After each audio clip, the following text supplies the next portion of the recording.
علیشه 007 د زهرو خوړلو نه پس ماشوم زیږولی دی، خو اخر ولې او څنګه؟ د دې خبر حقیقت څه دی؟ ویډیو خامخا تر اخره وګورئ چې خبر شئ. دوستانو، د علیشه نوم د هیچ چا نه هم پټ نه دی. هغه ښه مشهوره ډانسره ده او په یوټیوب باندې د هغې په باره کې خبرونه هر وخت ګرم وي. څو ورځې وړاندې د هغې پلار ویلي و چې زه علیشه واده کول غواړم، چې بیا ورته د باجوړ یو هلک غاړه ایښې وه او غوښتل یې چې علیشه سره واده وکړي، خو معلومه نه ده چې د څه مشکلاتو په وجه باندې د واده خبره ورانه شوه. اوس مو یوټیوب کې ډېرې ویډیوګانې د نظره تېرې شوې چې خلکو ویل د علیشه زوی شوی دی او هغه مور جوړه شوې ده.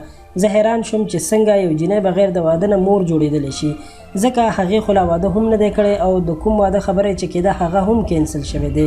کله چې مې د علیشه چینل وکتو نو د مور یو ویډیو یې پرې نن اپلوډ شوې ده چې مور یې پکې ډېرې بدې ردې خبرې کړي دي او کنځلې هم کړي دي چې د علیشه واده هم نه دی شوی او تاسو خلکو هغې ته بچی پیدا کو.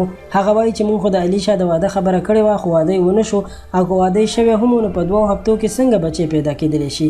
د علیشه مور ډېره غوسه وه او ویل یې چې هر څوک موږ پسې داسې خبرې کوي دا ښه نه کوي. دوستانو، اخره کې موږ دا خبر نوټ کړه چې دا ټول دروغ دي، نه ماشوم پیدا شوی دی او واده خو یې هسې هم نه دی شوی.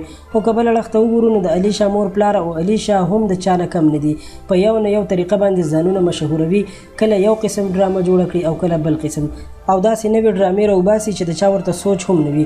لکه د علیشه د واده خبره، په هغې باندې هم څو ورځې ماحول ګرم کړی او بیا یې ورپسې د زهرو خبره شروع کړله.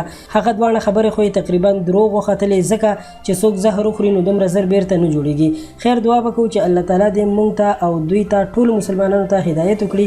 او تاسو د علیشه مور او پلار ته څه پیغام لرئ کمنټ کې خپل نظر خامخا ولیکئ. پښتو پوسټ چینل در سره هم سبسکرایب کړئ. ډېره مننه.